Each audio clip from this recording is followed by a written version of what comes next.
What is up, everyone, and welcome to Now, Next, Never, our show where we talk about what's happening now, what's happening next, and what may never happen in the world of investing, stocks, crypto, NFTs, and so much more.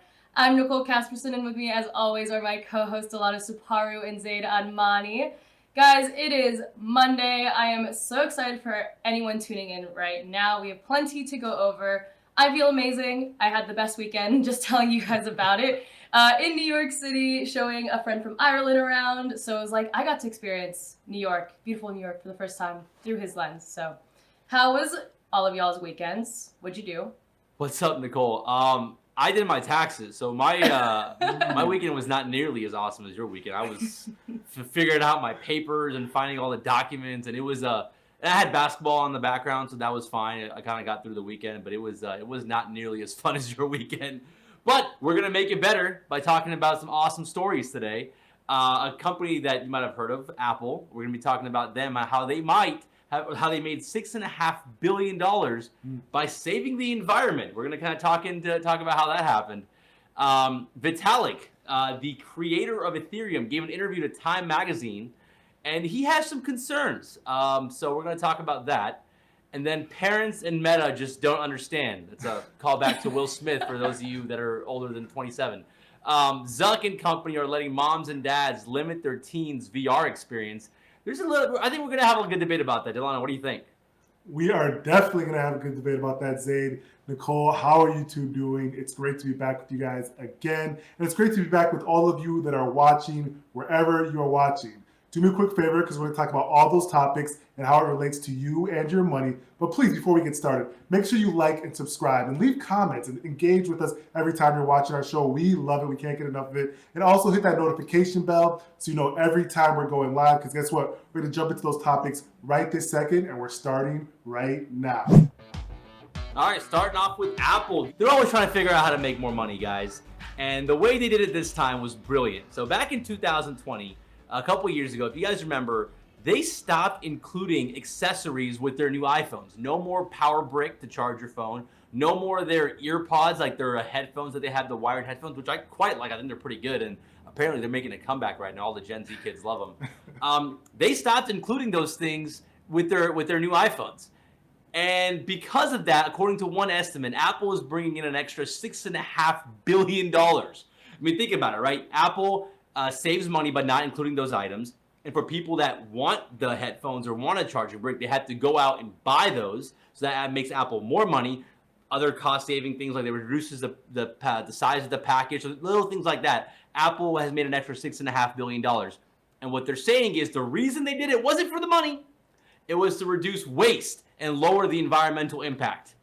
Of course it was. Nicole, what do you think about all this? That's real cute, guys. Yeah. I'm trying to figure out the math there. So if they have less waste, but then let other people build more waste to sell their products for, how much is that market size? Yeah. At the end of the day, Apple is this whale creating a market for other companies to thrive by selling Apple accessories. Target, Walmart, Home Depot, Best Buy, Amazon, like you name it. So Apple has their main products. They get to create less, right? Like it's that work harder, work smarter, not harder mentality for them. They create less. They can sell their products at pretty much any like price point possible, and people are gonna want them. I'm guilty of that. Like, it doesn't matter. I want it. I know Zaid is. He's a stan here. So, it's one of those win-wins for everyone in the market, except for maybe the consumer. But Apple is benefiting in $6.5 billion. So there's definitely incentive for everyone to partake in this like flywheel of money making here. So it makes sense. It's kind of just what huge companies do. Share their wealth.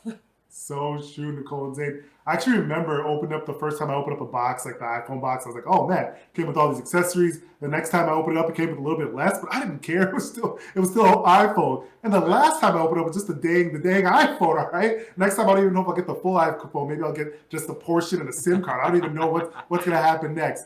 But I think this is what a lot of companies do. Apple's not the only company doing this. I saw Hefty bags. They used to have 90 bags in their Hefty big mega bags portion. Now they had 80, right? You see a lot in cereal boxes. So Apple's not immune to doing this. It's a way to, of course, increase profit, because all of that goes to the bottom line. For all these companies, they're thinking of the shareholders, and in some cases, we are the shareholders, and they want to make sure that all of that is going to the bottom line. Apple's not immune. I guess, I don't know, from my standpoint personally, I don't care that much because I'm going to buy it anyways. Like, I'm going to buy it anyways. I mean, I don't know. Should this is Alice, my cat, by the way. Alice. Everyone say hi to Come Alice. here. Alice. Cook Center. Alice is out here trying to like be the tiebreaker on this story, guys. What do you think? Is Apple right? Are they saving the environment?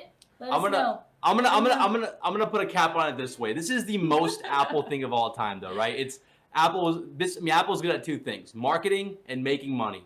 They're making money by these extra accessories, and the marketing angle of like, oh, we're actually saving the environment. So to me, I mean, I'm still buying, obviously, because I'm an Apple stan, like Nicole talked about. But you know, this is just pure Apple right there, and I wonder what they do next. But speaking of making money, we have someone that's very good at that. Vitalik Buterin, it's hard to say that 10 times fast, very hard to say. He was making headlines this past week, and I was watching all the talk on social media because he had an article that came out in Time magazine that was talking about the direction of cryptocurrency. And for those who don't know, Buterin is the creator of Ethereum, which is brought so many people to the crypto universe. It's done a lot of things with the infrastructure. It's created a lot of opportunity for people to create apps that are helping the infrastructure when it comes to cryptocurrency. But it has made a few people and many other people extremely wealthy, including himself. And he wanted to talk. He had a little bit of a dichotomy of like understanding, is this wealth what we wanted as far as this is the direction cryptocurrency is going, or we're focused more on the social functions of cryptocurrency and how it can help other people. He was a little bit concerned about where things were going, the direction for some of the areas when it came to cryptocurrency. So what do we think as a group, a gang? What do we think about this? Is this something that comes around anytime you have a new technology that's groundbreaking, that can do a lot of good, but also has some other points to it? What do we think, Zayd? Is this something that we should be concerned about in the long term? Yeah, I mean, first of all, shout out to Vitalik, our crypto prince, our sweet prince Vitalik. I mean, he's the OG, and the fact that like he's kind of humble about the whole thing, right? Like this guy created Ethereum, the second biggest cryptocurrency. He's like 20, I forgot how old he was, 25, 26.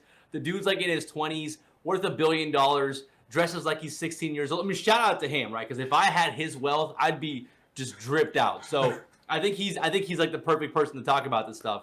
I had a chance to read the article, great article. And I think the main three things that he's worried about is, Dylan, you talked about the public flaunting of the wealth, right? People kind of like buying the Lambos, buying the expensive stuff, and just talking about how rich they got from crypto. That's definitely concerning. He's also worried about other investors, people that are just like super duper like not wanting to miss the next wave of crypto, kind of FOMOing into crypto and investing more than they can lose. We've already seen that happen in the past.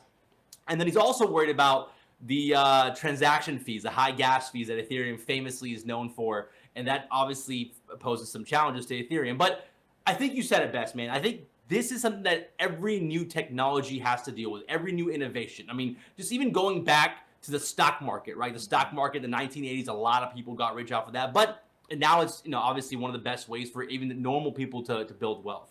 The internet, when it first started off, a lot of people got rich off of that, the Bezos of the world. And then social media, a lot of people got rich off of that. There's been good, but there's also bad that we're discovering every single day now. But I think ultimately, if there's a net good from crypto, then I think this is going to be, I want more and more people coming into it. And I want there to be an incentive for people to come into. I mean, having the incentive is what's going to spur innovation. It's going to get more people involved in the space. It's going to get more people to build on crypto. So to me, yes, there's concerns, and Vitalik obviously knows them better than I do, but I think it's still a net positive.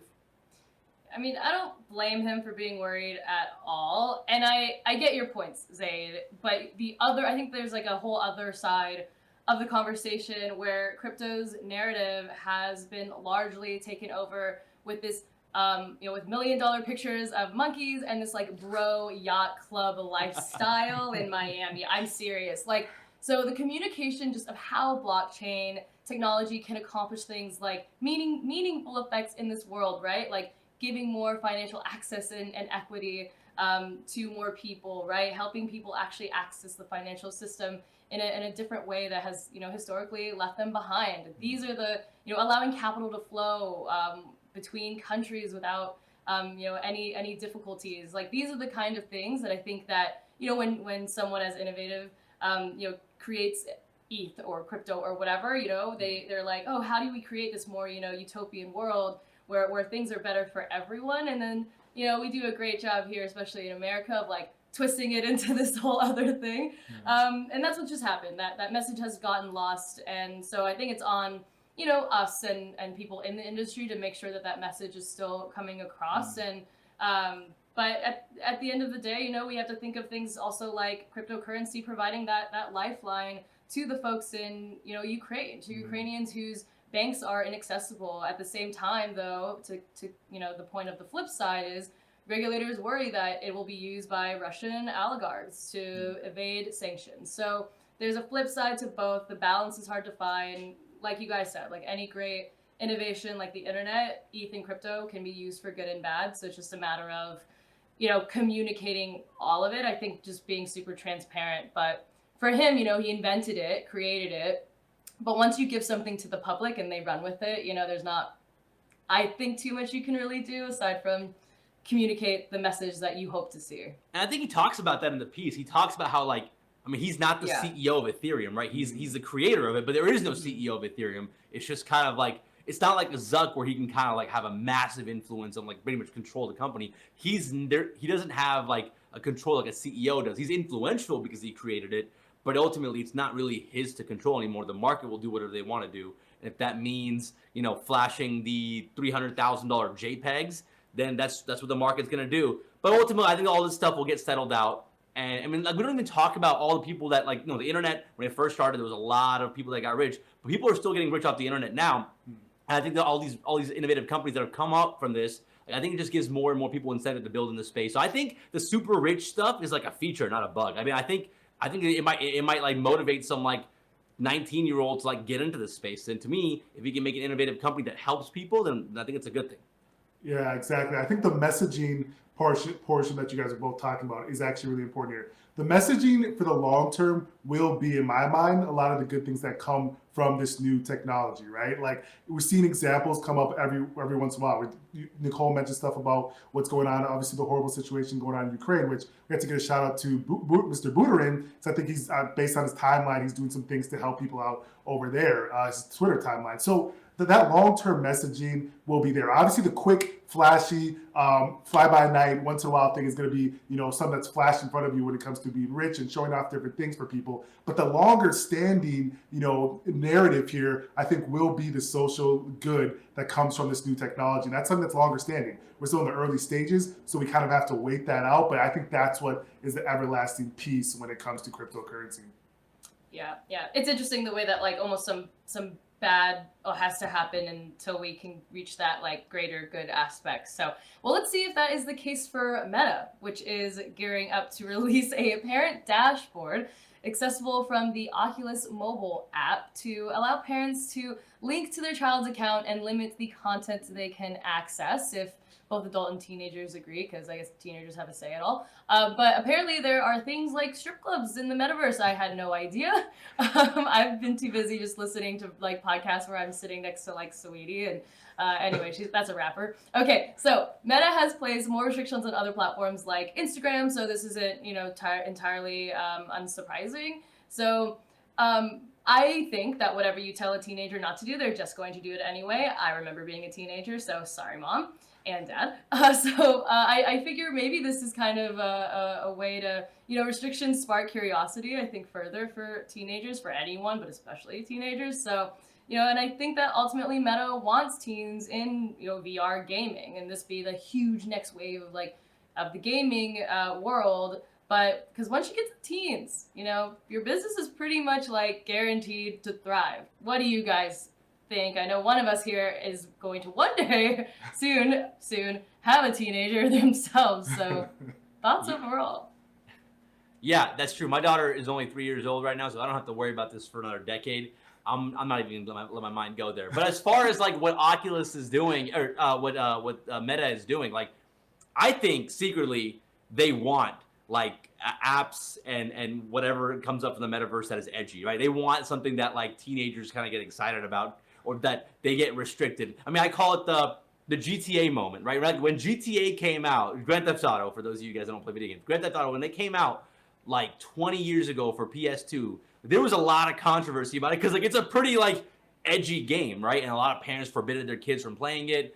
But that only drives more and more engagement, more and more like curiosity from teenagers, and it was a massive success. I think that Zuck and Meta, they're not going to publicly say this because obviously they can't publicly say they want like edgy stuff on their platform. But I think they secretly want some of this like the strip clubs and whatever else comes about this. Like I think they kind of want some of this stuff to exist so more people have a reason to try it out. So I wonder I think it's good for their business. I just wonder like what kind of apps come out from this. It's gonna happen no matter if they try to stop it or not. Yeah, this is interesting. Like, I actually agree with both of you that this is not something this is the right PR move to say, hey, we're going to restrict some things for teens. We're going to make it so it's age appropriate in the right areas of the metaverse because it's a new frontier. But, I agree with saying I think that they want that, but it's going to drive interest. And there is going to be interest driven from it. I think about stuff that I was doing as a teen. Like, honestly, it was like always, the stuff that your parents said you shouldn't do in certain areas or you shouldn't be allowed to do. Those are things that piqued your interest the most. But I do think that, this whole area is still so new. So with all these new technologies, this an area of the metaverse with, Facebook and Oculus, you have to put a little bit of restrictions in place to figure everything out. I actually don't have an Oculus, but I want to get one. Nicole, I know you have one. Zayn, I know you had one and returned it, but I want to get one so I can see for myself, all right? I got to see for myself. I can't take the advice. I got to see it for myself, guys. It's really cool. It's not like Ready Player One cool, but it's pretty cool. Like I watch content. Zayn, you should have watched the content, okay? The content, there's like different worlds you can go in and like you can see like VR comics, like where the characters like pop out at you and stuff, and it does feel like if I'm falling in the metaverse, it can feel like my senses feel like I'm falling. Like it's really cool. I think that works if you don't have like a kid running around because like yes, it makes sense, but like I tried it and it was cool. I got it for a birthday gift back in November and it was awesome. I played it for like a week or two and then I played like the table tennis and did some stuff and I'm like after that I was like I gotta totally put this on. I don't know what else is going on and like it kind of freaked me out because I got a kid running around. I'm like I don't know where I am and what they need me. There was some downsides to it. And I think it wasn't immersive enough, or it wasn't like there was no standout app that got me to really kind of play it every single day. I mean, it was a cool gimmick for like a month. When the friends came over, we would play it, put it on, and then after that, I was like, I'm not playing this enough, return it. So unless they have an upgrade or a better app for me to want to go and try it, I just don't see it to try right now. Wow. Okay, well, there you have it. And you admitted that you returned a birthday gift, so hope that person's watching. I didn't mean to put you out there like that. Whoops. Oh, well. Sorry, friend, that gave him the Oculus. My brother-in-law, actually. So.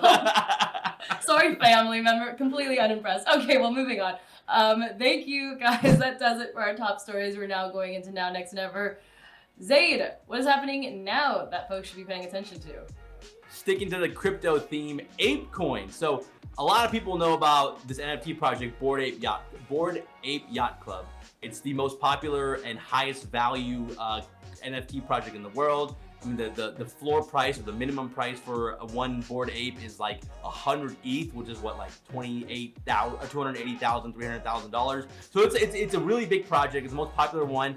They just released their own token called the Apecoin, and this thing is already like a top 50 coin now per coin market cap. And to me, the interesting part here is that like this might be a model for other big NFT projects, right? Like when NFTs were first coming out late, or getting popular middle of last year, I was kind of like JPEG, like I don't understand why they're worth so much money. But the Bored Ape is kind of showing a roadmap of what an NFT project could be. Now there's gonna be a DAO created around this stuff.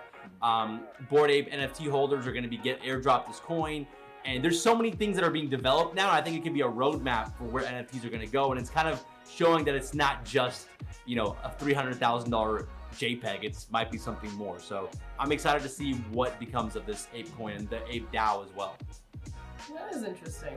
Wow. Okay, Delano, what is happening next? What is next? So what's next is there's a little something on the radar for a lot of economists, which is what's called stagflation. And we had stagflation in the 1970s, and some think we might be heading that way. So some economists are a little bit worried. But what is stagflation? It's inflation plus stagnant growth, all right? And so typically inflation and recessions don't happen simultaneously, but stagflation, when stagflation happens, it does exist in tandem, as well as slow economic growth and high unemployment. So when that happens, you have profits can shrink, you have assets that can go down, you have a lot of different things that are scary for the economy at that. We're not predicting that, but there is something to watch right now as we're seeing that obviously we're moderating growth by increasing rates. We already have crazy inflation, right? So what would happen in a stagflation environment could be pretty scary. We hope that it doesn't happen, but we're keeping our eyes on that, Nicole. Yeah, wow, that's super informative. Just like my Never story about Coors Light rolling out non-alcoholic beer-flavored lollipops for March Madness. I don't play in this game, but for me, that's a never, the Coors Light part of lollipops. I like beer. I don't know if I want a beer-flavored lollipop. I kind of like my candy tasting like sweet and like candy. So that's a never for me, though. According to the company, the launch is an experiment to test how enjoying a lollipop can alleviate stress among sports fans. Because, yeah, I mean, I've seen you guys, y'all stressed. But from an investment point of view, apparently there is less beer consumption in the US, and this is just a super smart way of diversifying Coors Light. Actually, it kind of is. Looking more into this, it's sold out online. Like all the lollipops sold out online, and I was like, all right, okay, well, so for me, it's a never. For everyone else, apparently, at March Madness, it's a yes. So, as a sports fan, I would not buy this, but No. I don't know. What do you think? You wouldn't either? No, Okay. no. I'm out on that. No. I'm out. Pass. Yeah, and I love candy too. They just gotta ruin it. But okay. Anyways, that does it for our show on this Monday. Thank you all so much for joining us. Be sure to like, subscribe, comment, hit the notification button. All the things that Delano said earlier, do it. And we will see you tomorrow again for a whole other good show. Have a great week. Bye, everyone. Bye.